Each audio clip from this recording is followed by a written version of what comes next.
प्यारे बच्चों, शुभ सायं। आज मैं हिंदी साहित्य की पुस्तक कक्षा 9 की क्षितिज भाग प्रथम का अध्ययन कराने जा रहा हूँ, जिसका शीर्षक है ग्रामश्री, जिसके रचनाकार हैं छायावादी सुप्रसिद्ध कवि सुमित्रानंद पंत। प्यारे बच्चों, सुमित्रानंद पंत जी ने इस पाठ शीर्षक ग्रामश्री के माध्यम से एक विशेष सौंदर्य का, प्राकृतिक सौंदर्य का वर्णन किया हुआ है, जो अक्सर हमें ग्रामीण क्षेत्रों में देखने को मिलता है। प्यारे बच्चों, आइए देखते हैं कवि ने क्या लिखा हुआ है।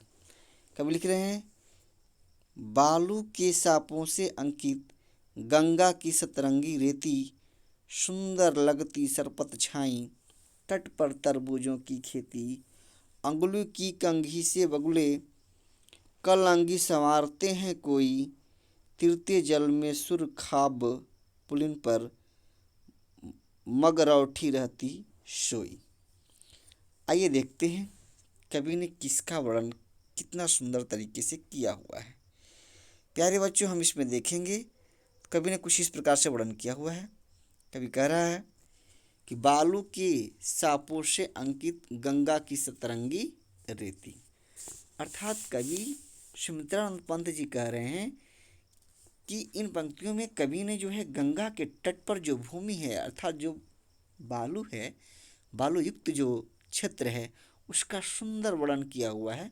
ऊपर की दो पंक्तियों में कवि कहता है, क्या कहता है, कह रहा है कि गंगा की रेती के ऊपर जो सूर्य का प्रकाश पड़ रहा है, मानो ऐसा लग रहा है, ठीक है, कि वह सतरंगी अर्थात 7 रंगों में चमक रहा है। अर्थात कवि कह रहा है कि बालू के सापों से अंकित गंगा की सतरंगी रेती, कह रहा है कि बालू के ऊपर हवाओं के इधर उधर कटने की वजह से, इधर उधर मूव करने की वजह से, मोड़ने की वजह से उस पर सांपों की चित्र की भांति उस पर अंकित रेखाएं ऐसी लग रही हैं जैसे जब उस पर सूर्य की किरणें पड़ती हैं तो लग रहा है कि वो 7 रंगों में रंगी हुई प्रतीत हो रही हैं। अर्थात हवा के प्रभाव से बालू के ऊपर बनी हुई रेखाएं सूर्य के प्रकाश पड़ने पर ऐसा प्रतीत हो रही हैं जैसे लग रहा है कि वो 7 रंगों से रंगी गई हैं। मतलब जो गंगा तट पर जो उसका धूल धूसर है, जो बालू युक्त मिट्टी है, वह हवा के वेग के कारण अनेक प्रकार से सांपों की आकृति जैसी उस पर रेखाएं बन गई हैं, जो सूर्य के प्रकाश से 7 रंगों की चमक रही हैं। आगे कवि कह रहा है, सुंदर लगती सरपत छाई, और कवि कहता है कि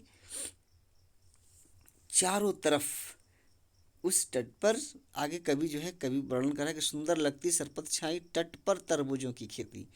उसी गंगा के तट पर कवि वर्णन कर रहा है कि गंगा के तट पर जो है सुंदर लग रही है। क्या लग रही है? सरपत छाई हुई है। जो पत्ते हैं मूज वगैरह के, कह रहा है कि जो सरपत हैं, जो सरपत हैं, जो सूखी हुई मतलब खरपतवार हैं, उनकी जो छाई गई मतलब बिछाई गई तरबूजों के लिए मखमल की जो पट्टी की तरफ बिछाई गई है, वह तट पर हमें देखने योग्य प्रतीत हो रही, मतलब अवश्य देखने के लायक है, हमें देखना चाहिए। कवि कह रहा है कि उसके चारों ओर अर्थात नदी के चारों ओर सरपत की घनी झाड़ियाँ और उस तट पर तरबूजों के खेत बड़े ही सुंदर लग रहे हैं। अर्थात गंगा के तट पर जो सरपत बिछाई गई हैं, अर्थात जिसको हम मूज कहते हैं, मूज बिछाई गई है तरबूजों को फलने के लिए, और वह तरबूजों की खेती बड़े ही सुंदर दिख रहे हैं। आगे कभी अगली पंक्तियों में कह रहा है कि अंगुली की कंघी से बगुले, ठीक है, अंगुली की कंघी से बगुले कल अंगी संवारते हैं कोई, ऐसा लग रहा है कि कई सारे बकुले जो हैं अपने अंगुलियों से, उनकी अंगुली क्या है, उनका जो ठोड़ है ना, कवि कहता है कि बगुले जो है अपने अंगुलियों से, अर्थात आप देखते हैं कि बगुला जो है एक महासंत का अनुभव करता है, जल में एक पैर पे खड़ा होता है, तो कवि कह रहा है कि बगुला जो है एक पैर पे खड़े होकर के अपने ही सिर से अपने शरीर के बालों को क्या कर रहा है, संवार रहा है, कलंगी कर रहा है, अर्थात वो संवार रहा है, ऐसा प्रतीत हो रहा है और देखने में अतिशय सुंदर लग रहा है। आगे कवि कह रहा है कि तीरते जल में सुरखाब, पुलिन पर मगरौठी रहती सोई। कवि कह रहा है गंगा की उस प्रवाहमान जल में कहीं कहीं जो है सुरखाव तैर रहे हैं। सुरखाव एक जीव है, ठीक है, कह रहा है कि सुरखाव जो है तैर रहे हैं, पक्षी है। और तो और कहीं कहीं किनारे पर मगरौठी अर्थात एक विशेष प्रकार की चिड़िया है, ठीक है।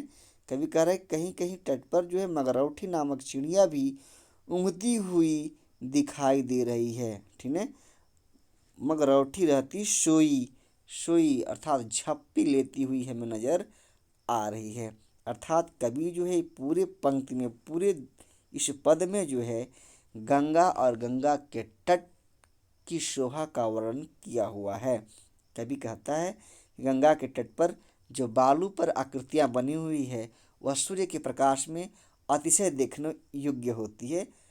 और दूसरी नीचे की पंक्तियों में कवि कहता है कि सरपत जो सरकंडे हैं अर्थात जो पतलो है, जो मूंज है, उसको तरबूज को फरने के लिए जो बिछाया गया है, तो तरबूज और उस पतलों के संबंध अतिशय सुंदर जो देखने योग्य है। अगली की दो पंक्तियों में कवि कहता है कि वहाँ पर जो है बकुले जो हैं अपने ठोड़ों से, चोंचों से अपने कलंगी कर रहे हैं, अर्थात अपने बालों को क्या कर रहे हैं, संवारते हुए नजर आ रहे हैं। और कवि कहता है कि उस गंगा जल में अर्थात उस गंगा के तट पर सुरखाब और मगरौठी नामक दो पक्षियां उसमें भी जल विहार करते हुए स्पष्ट रूप से देखे जा सकते हैं। इस प्रकार से कवि जो है गंगा के तट की शोभा का वर्णन किया हुआ है इन पंक्तियों में। तो हम देखेंगे कि इसमें जो है उपमा अलंकार का प्रयोग किया गया है। जैसे किस पंक्ति में उपमा अलंकार का प्रयोग किया गया है, तो कवि कह रहा है कि सांपों से और उंगली की कंघी से, इनमें जो है कवि जो है उपमा अलंकार का प्रयोग किया हुआ है तथा भाषा अतिशय सरल और प्रभावमय है एवं गंगा के तट का सुंदर वर्णन कवि के मन को मोह लेने वाला है। अतः हम अब अपनी वाणी को विराम देते हैं। धन्यवाद।